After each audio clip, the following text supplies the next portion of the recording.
오늘 우리에게 주시는 하나님의 말씀은 신약성경 로마서 14장 13절에서 23절의 말씀입니다.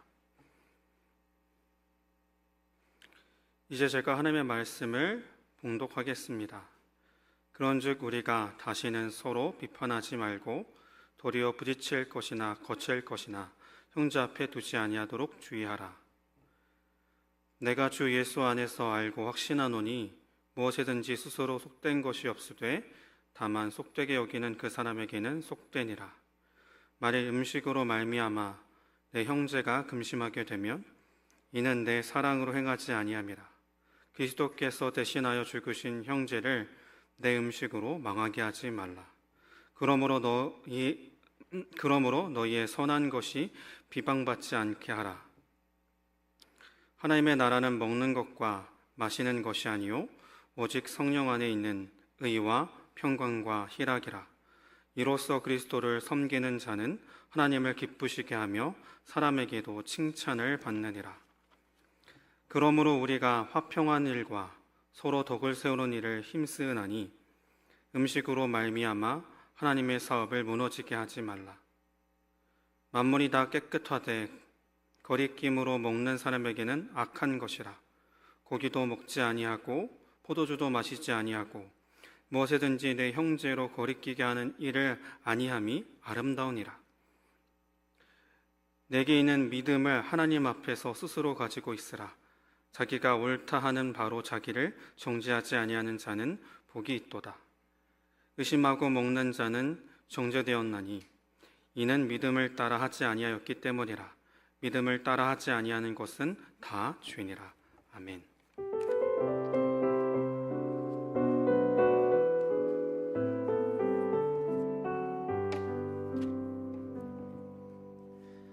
참 좋으신 주님의 평강이 자부 예배를 드리시는 모든 분에게 함께 하시기를 소망합니다. 우리가 사는 이 세상은 참 복잡한 세상이라는 생각을 해보게 됩니다. 그래서 많은 사람들은 복잡한 이 세상, 어려움이 가득한 이 세상을 살아갈 때 단순화시켜서 바라보고 단순화시켜서 이해하고자 하는 노력들을 꽤나 많이 하는 것 같습니다. 그래서 세상을 단순화시켜서 보기 위해서 사람들을 단순화해서 지켜보고 이해하기 시작했는데요. 제가 어렸을 때는 사람들을 네 가지로 분류했었습니다. 혈액형으로 A형, B형, O형, AB형 이렇게 나누어서 그 혈액형을 가진 사람들의 특징에 대해서 서로 공감하고 그래서 이 혈액형이 있는 사람들하고는 뭐 이렇게 지내야 돼, 쟤는 저래서 저렇구나 라는 생각들을 주로 나누곤 했습니다. 근데 세상을 단순화시켜서 바라보고 또 그 안에 살아가는 사람들을 단순화시켜서 바라보는데 단지 네 가지의 유형으로 사람을 단순화시켜서 생각하기란 무리가 있었던 것 같습니다.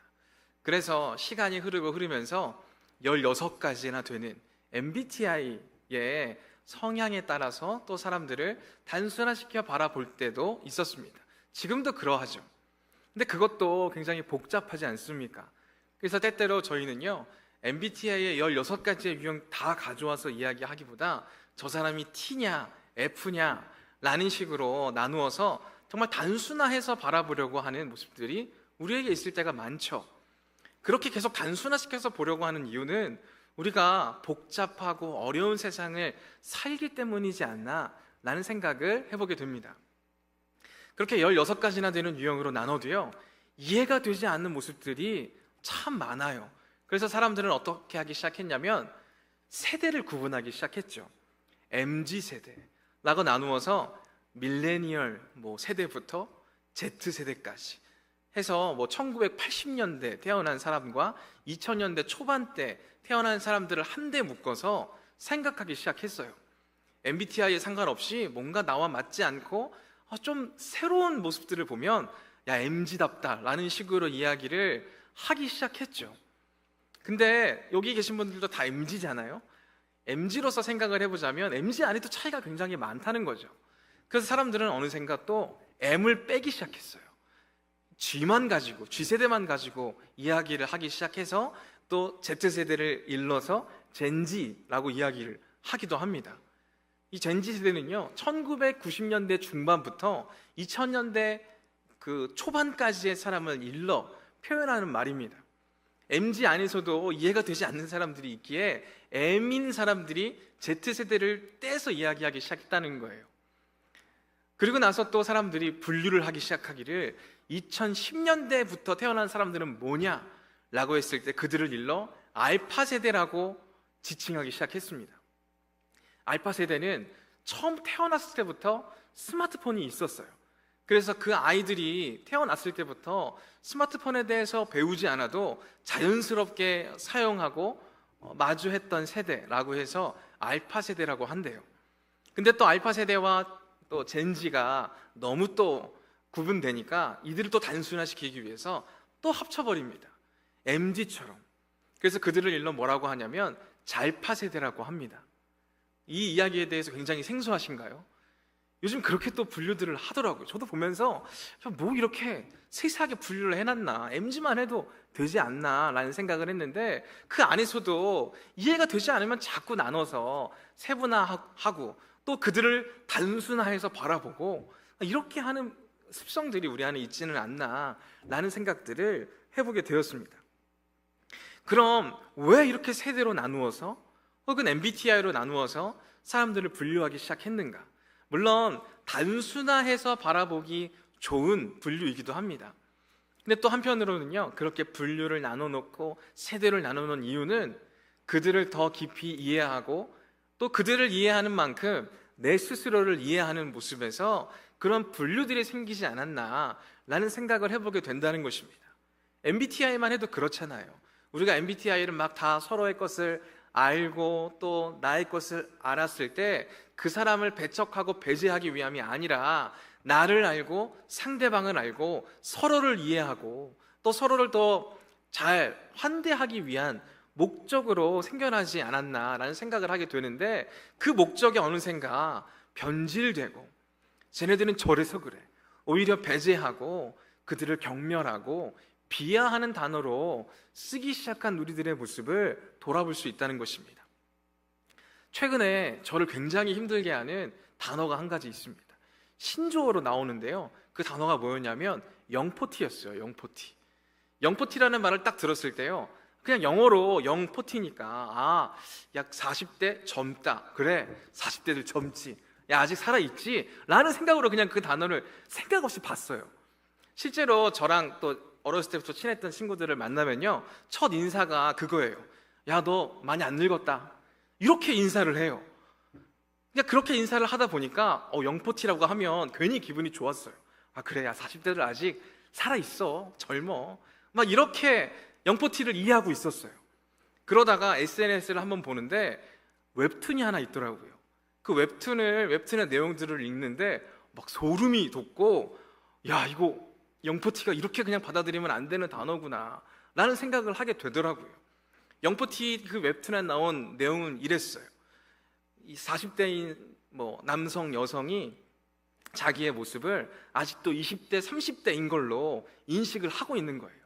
그 인식 가운데 20대와 30대들을 만나서 그들과 동일한 젊음을 가진 사람인 것처럼 함께 하려고 하고 뭐도 하려고 하는 모습들이 있다는 거예요. 근데 그 웹툰은 굉장히 잔인하게도 그렇게 했을 때마다 20대, 30대들이 멀리하고, 왜 멀리하는지 이해하지 못하고 있는 그 주인공의 현실적인 모습을 깨닫게 해요. 거울을 비춰본 나의 모습은 더 이상 내 상상 속에 있는 내 옛 모습인 20대, 30대의 모습이 아니라 어느샌가 너무나 나이 들어버린 자신의 몸을 바라보는 모습을 딱 보는데요, 굉장히 소름이 돋으면서 야 내가 딱 저렇구나 라는 생각들을 하게 되면서 웹툰을 바로 꺼버렸어요. 더 못 보겠더라고요. 근데 또 그 웹툰을 소개하는 란에 그런 경고 문구가 있더라고요.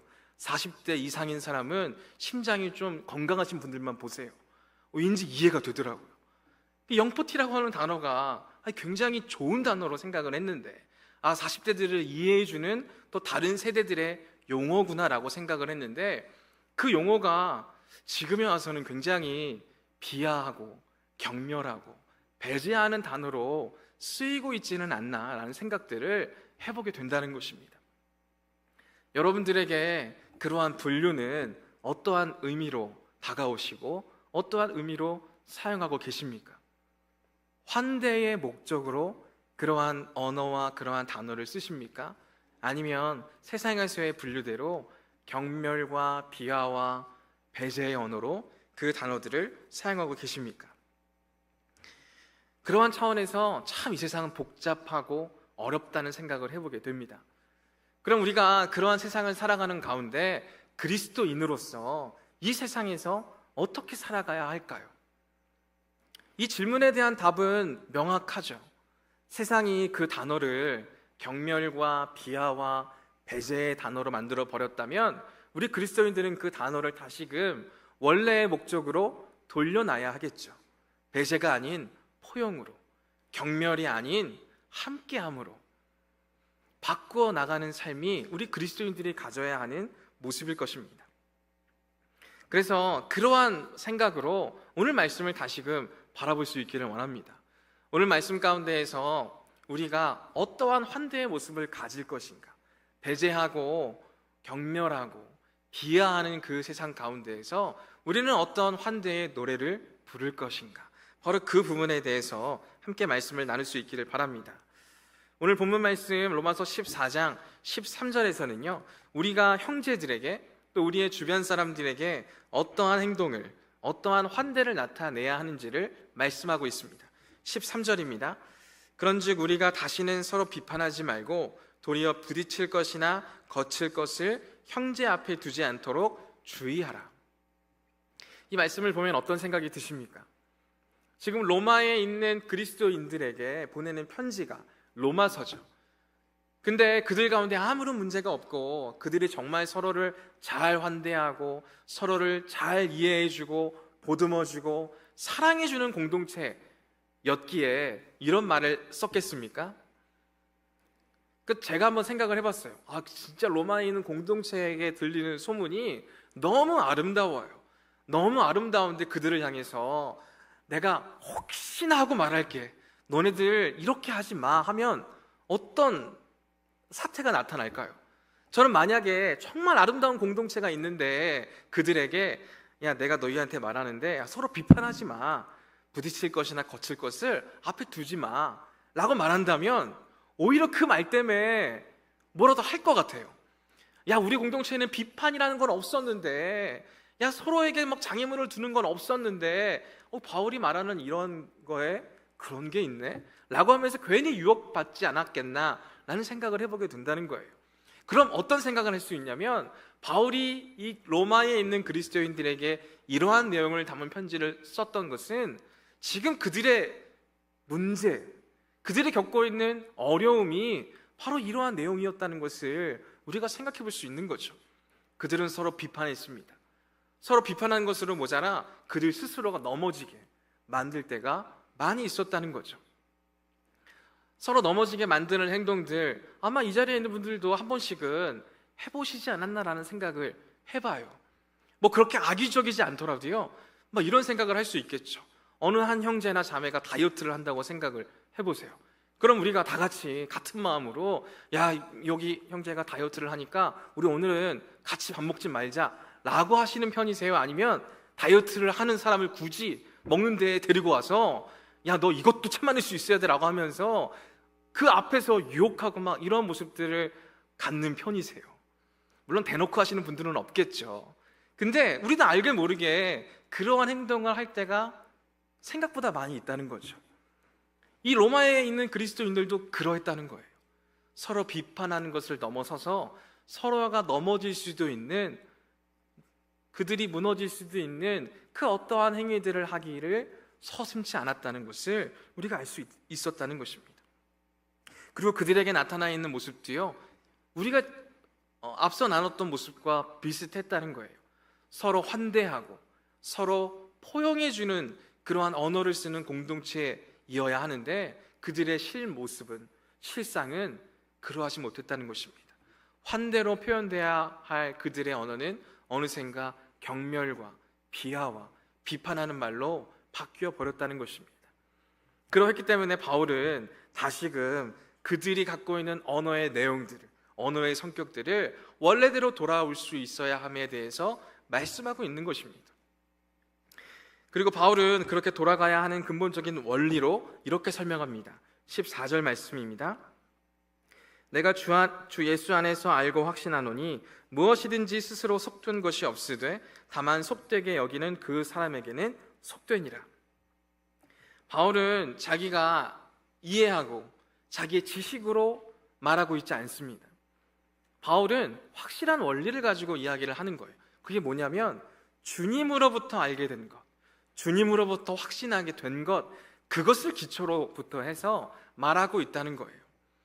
우리가 믿는 사람으로서 제일 먼저 잃어버리기 쉬운 모습은 뭐냐면요, 그리스도인이잖아요. 그리스도인이라면 예수님을 닮은 말과 예수님을 닮은 행동을 해야 하는 게 마땅하잖아요. 그래서 우리는 그리스도인으로 불리기도 하고 서로를 그렇게 부르기도 합니다. 근데 우리는 어느샌가 그리스도인이지만 예수님의 말과 예수님의 생각과 예수님의 행동을 따라 행하려고 하는 모습보다는 내 생각, 내 뜻, 내 마음, 나에 대한 모습으로, 나에 대한 이야기로 이 세상에 나아가려고 할 때가 많다는 거죠. 그렇기 때문에 바울은 분명하게 이야기하는 거예요. 내 생각, 내 뜻이 아니라 주님의 생각을 아는, 주님의 마음을 아는, 주님의 행동을 아는 바울이 확신하며 말하고 있다는 거예요. 그럼 무엇을 말하고 있는 것입니까? 무엇이든지 스스로 속된 것은 없다. 그 자체로 부정한 것은 없다고 이야기하고 있습니다. 이 말만 딱 가지고 오면요, 뭔가 조금 이해하기가 힘든 그러한 말씀이기도 합니다. 우리 개역 개정판에서는 이게 도대체 무엇을 이야기하는 것인지 잘 이해가 되지 않는 말씀이기도 한데요, 좀 더 이제 원어에 충실한 번역을 한 다른 성경 번역본을 보면 이 말씀이 어떠한 말씀이냐면 음식에 대한 말씀인 거예요. 음식이 스스로 부정한 음식은 없다는 거예요. 스스로 부정한 음식은 없고 다만 그것을 부정하게 여기는 사람들에게는 부정한 음식이 된다라는 말씀을 하고 있는 것입니다. 음식에 대한 말씀이 갑작스럽게 나온 말씀이 아니고요, 로마서 14장 2절에서부터 로마서 말씀에서는 음식에 대한 이야기를 계속 꺼내고 있었어요. 그 말씀에 계속 일관된 그런 맥락을 가지고 오늘 이 14절 말씀에서도 음식에 대한 말씀을 하는 거예요. 근데 한편으로는 그런 생각이 들죠. 음식에 대해서 도대체 언제까지 우리가 들어야 하나? 음식에 대한 이야기는 앞에 2절부터 13절까지 충분하지 않나? 무슨 음식을 먹고 무슨 음식을 먹지 않고 이걸 언제까지 이야기해야 하나? 라는 생각이 듭니다. 어느 누군가에게는요, 음식 문제는 굉장히 사소한 문제일 거예요. 근데 바울이 이 음식 얘기를 정말 길게 하는 이유가 어디에 있겠어요? 어떤 사람들에게는요, 이 음식 문제가 사소하지 않은 문제였다는 거예요. 사소하지 않은 문제였기 때문에 바울은 그들의 마음까지도 헤아리면서 음식에 대한 말씀을 계속 이어나가고 있다는 것입니다. 어느 한 사람도 놓치지 않고 그들의 마음까지도 헤아리시는 주님의 마음을 알고 확신한 상태에서 음식에 대한 말씀을 이어가신다는 것이죠.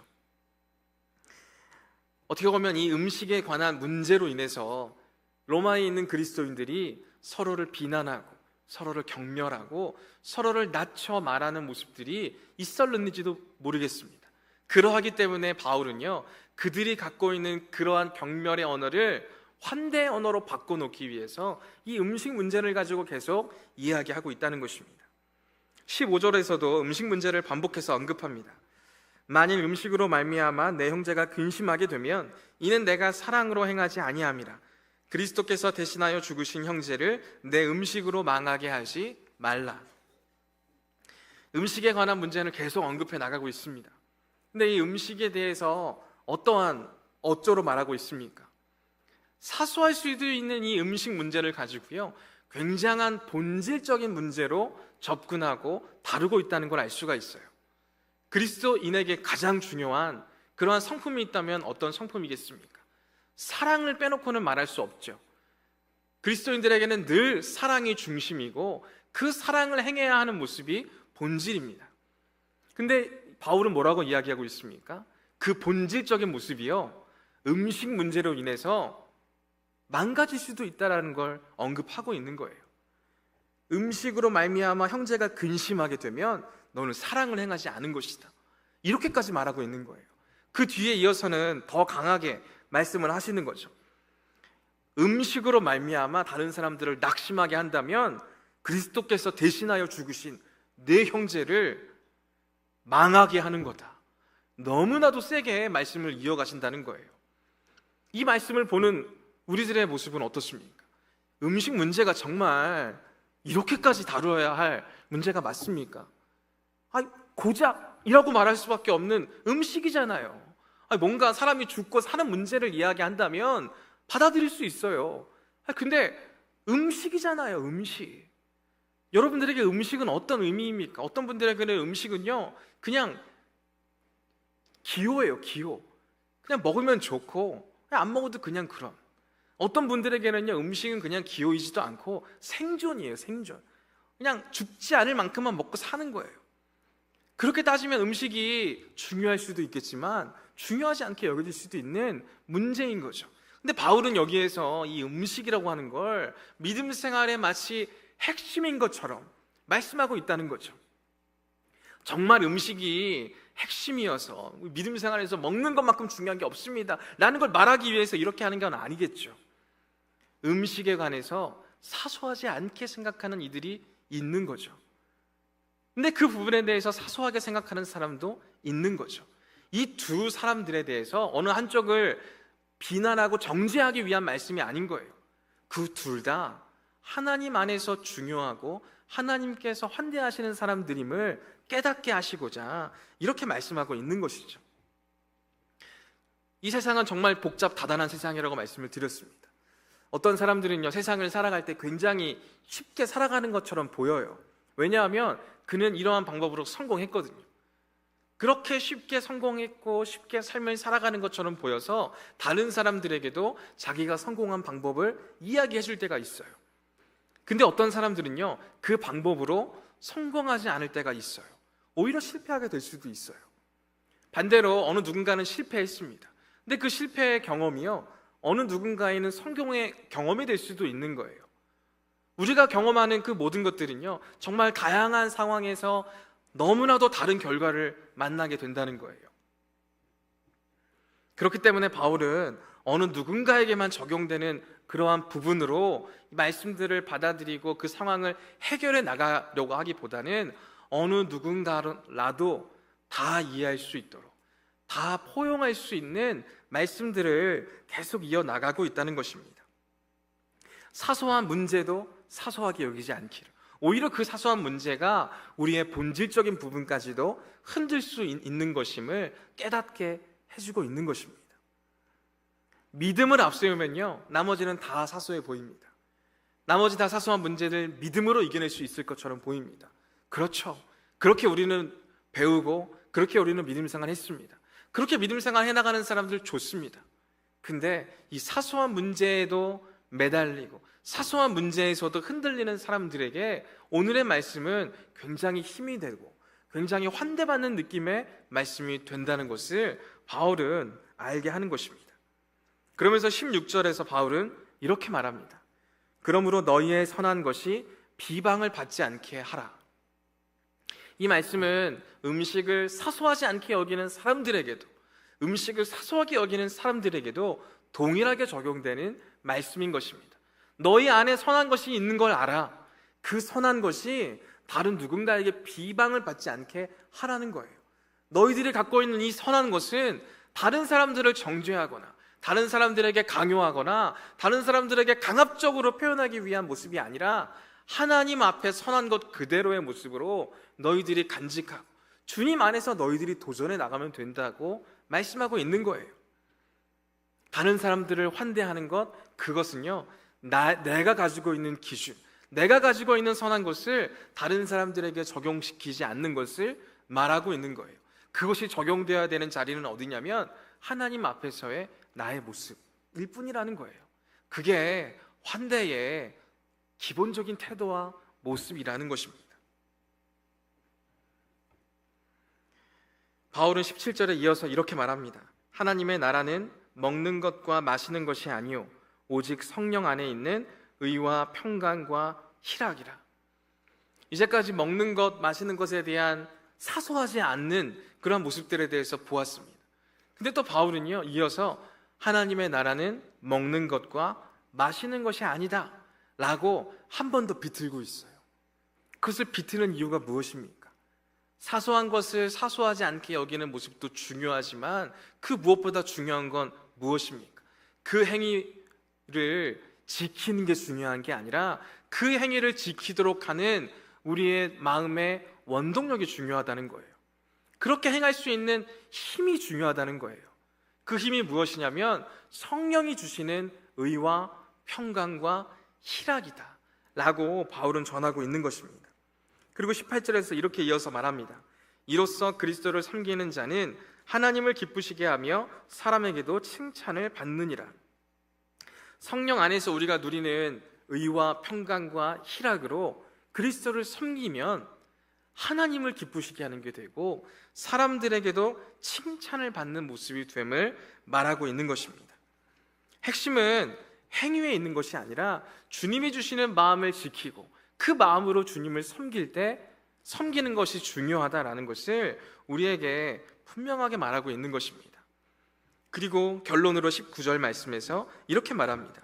그러므로 우리가 화평의 일과 서로 덕을 세우는 일을 힘쓰나니. 저는 이 말씀을 이렇게 바꿔서 이해했습니다. 그러므로 우리가 환대에 힘쓰며 살아갑시다.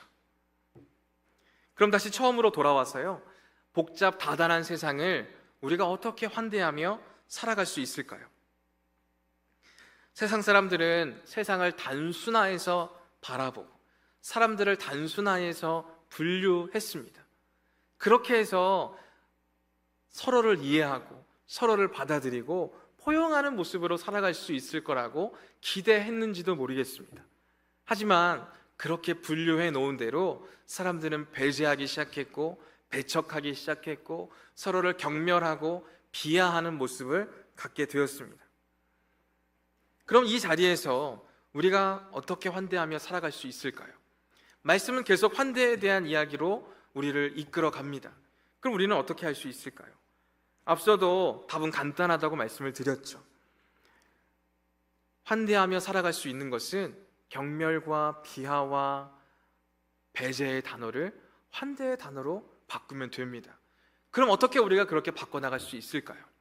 로마서의 말씀이 우리에게 그러한 모습을 도전하는데요, 그러한 모습을 요약하면 이렇습니다.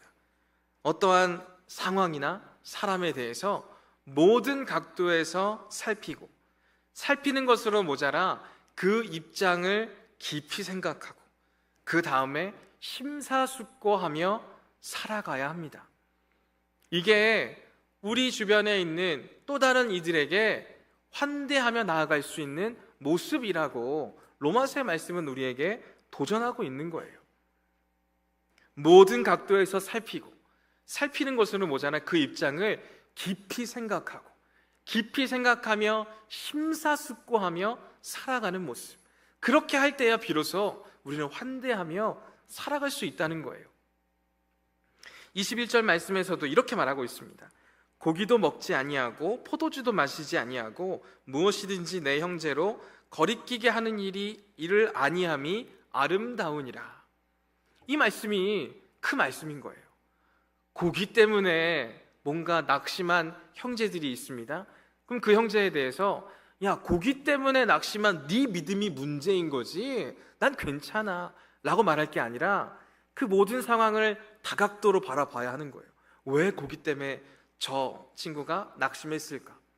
그럼 고기 때문에 이러한 문제로 낙심했구나. 그럼 그것에 대해서 그의 입장을 깊이 생각하는 거예요. 깊이 생각하고 아무리 생각해도 나는 문제 없어, 제가 문제야 라고 하며 나아가는 게 아니라 심사숙고하며 그들을 대하며 살아가는 것, 그게 환대인 거예요.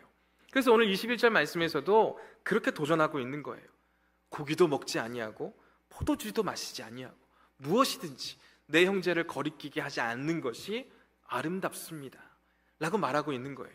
근데 이 말씀을요, 우리는 약간 우리가 자주 쓰는 그런 비꼬는 말투로 들을 때가 있어요. 고기 때문에 낙심했어? 그래, 고기 먹지 말자. 그리고 그 뒤에 나오는 말도 그렇죠. 포도주도 먹지 아니하고 마시지 아니하고. 포도주는요, 이 당시에는 그냥 흔한 술이었어요. 포도주라고 하니까 조금 와닿지 않지만 그냥 포도주를 술로 바꾸면 와닿을 수도 있겠죠. 술을 마시지 않는 거예요. 왜요? 술 마시는 것 때문에 다른 누군가가 낙심할 수 있으니까요. 그래 내가 더러워서 안 먹는다, 이게 아닌 거예요. 이런 입장으로 말하는 게 아니라 상대방의 모든 그 상황들을 다각도로 살펴보고 상대방의 입장을 이해하고, 그러므로 심사숙고하며 내린 결론으로 이러한 모습을 도전하고 있는 거예요. 그게 환대하는 모습이 된다라고 말씀은 우리에게 도전하고 있는 거예요.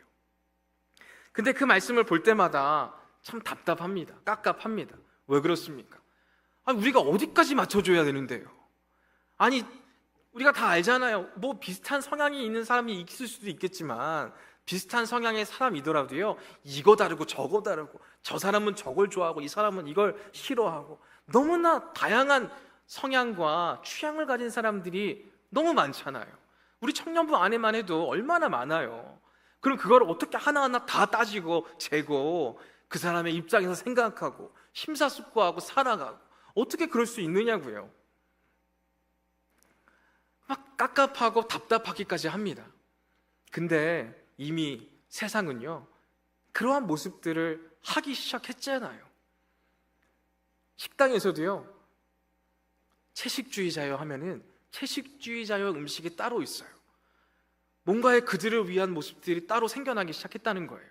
저도 애를 키우는 입장이지만 No kids라는 그 문구가 적혀져 있는 것을 보면요, 이 배제당하는 느낌을 당합니다. 물론 No kids인 곳이 좋아요. 조용해요. 평안해요.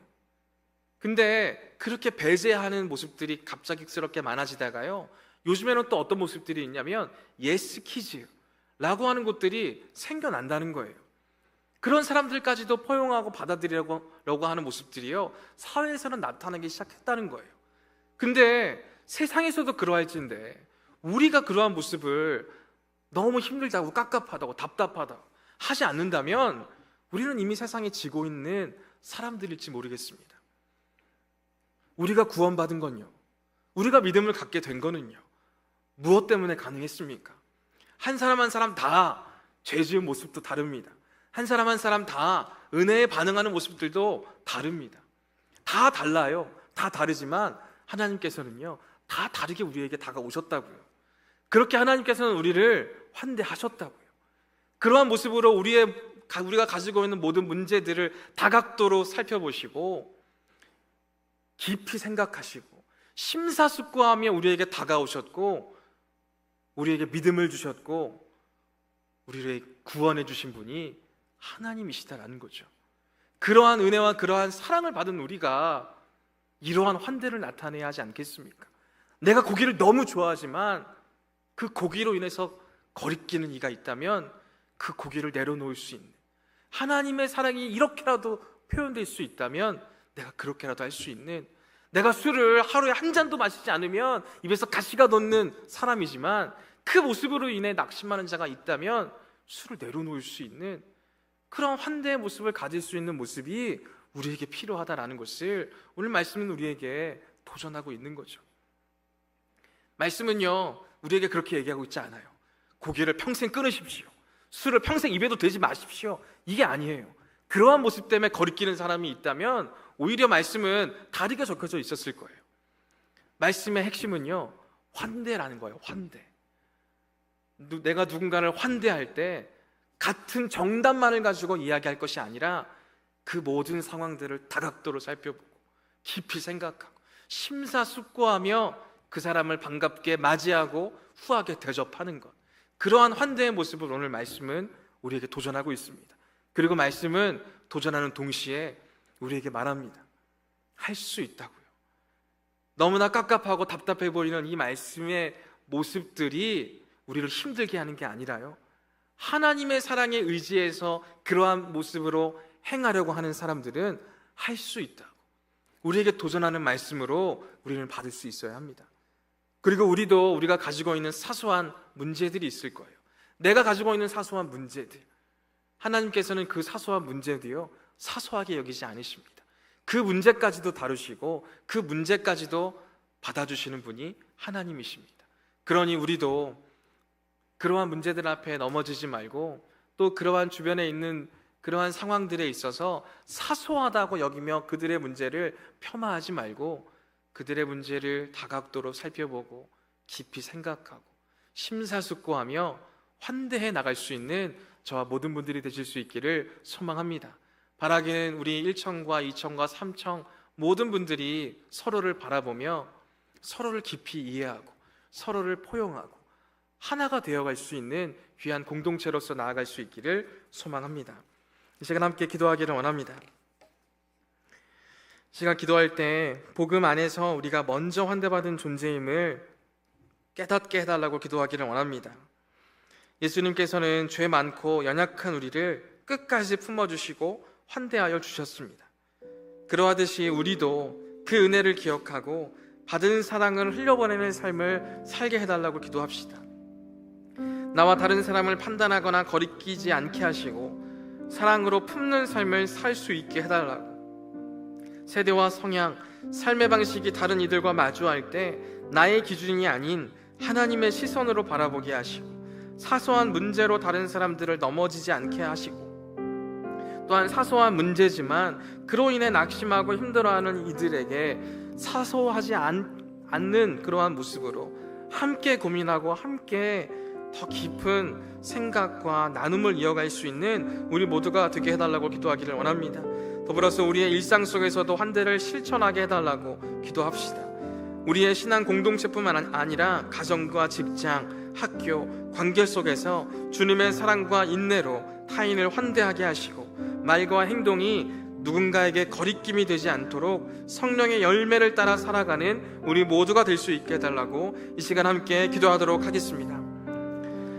사랑과 은혜가 풍성하신 아버지 하나님, 감사합니다. 하나님, 우리의 믿음의 모습을 다시금 돌아봅니다. 우리의 믿음의 현 주소를 바라봅니다. 주님, 나의 믿음의 모습은 어떠했습니까? 믿음이 있는 사람이라고 말하고 믿음이 있는 자라고 주님, 우리가 세상 가운데 나아가지만 세상과 별 다를 것이 없이 배제와 혐오와 비판과 비난을 일삼는 우리들의 모습이 있지는 않았습니까? 그들을 품고 포용하고 함께하는 모습들을 우리가 가져야 할 터인데 그러지 못했던 모습들이 너무나도 많이 있습니다.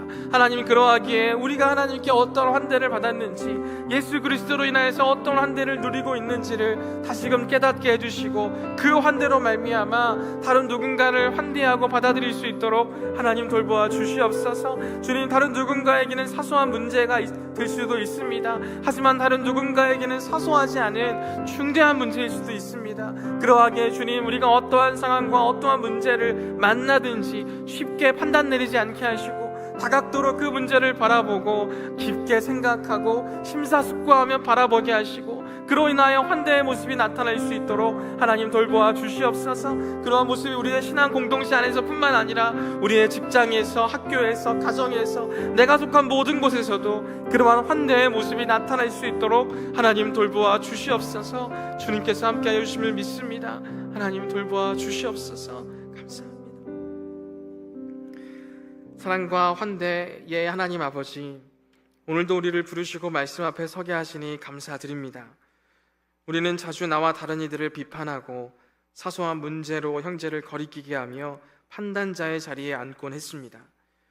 그러나 주님께서는 우리를 조건 없이 받아주셨고 끝까지 환대해 주셨음을 다시 기억합니다.